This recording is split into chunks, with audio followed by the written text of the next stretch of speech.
દેશભરમાં પ્રાકૃતિક ખેતીના અભિયાનને વેગવંતુ બનાવવા માટે સરકાર દ્વારા અનેક વિવિધ અભિયાન ચલાવવામાં આવી રહ્યા છે.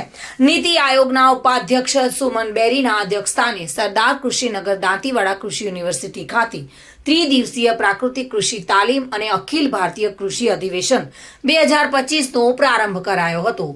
ખેડૂતો ગાય આધારિત પ્રાકૃતિક કૃષિને વધુમાં વધુ અપનાવે તેના અનુસંધાને આયોજિત કાર્યક્રમમાં દેશના જુદા જુદા રાજ્યના 3000 જેટલા ખેડૂતોએ આ તાલીમમાં ભાગ લીધો હતો.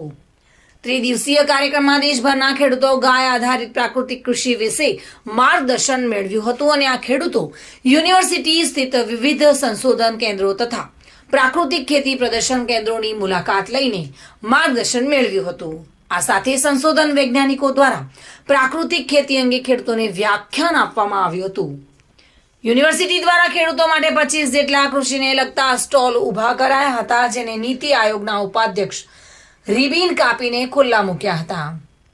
કાર્યક્રમમાં દાંતીવાડા કૃષિ યુનિવર્સિટીના કુલપતિ ડોક્ટર R.M. ચૌહાણે સરદાર કૃષિનગર દાંતીવાડા યુનિવર્સિટી ખાતે ચાલતા વિવિધ સંશોધનો કેન્દ્રો ઉપલબ્ધિઓ અને ખેડૂતો ઉપયોગી આયામો વિશે ઉપસ્થિતોને માર્ગદર્શન પૂરું પાડ્યું હતું.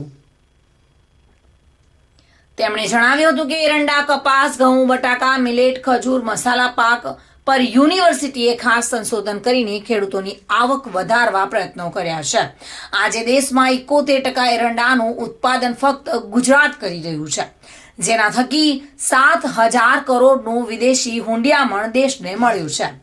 દાંતીવાડા કૃષિ યુનિવર્સિટીના હાઇબ્રિડ 7 અને 8 નંબરના એરંડાનો ફાળો સૌથી મહત્વનો છે.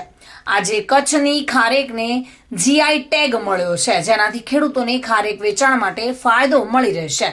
જો કે આજ રોજ ત્રિદિવસીય પ્રાકૃતિક કૃષિ તાલીમ સંપન્ન થઈ હતી.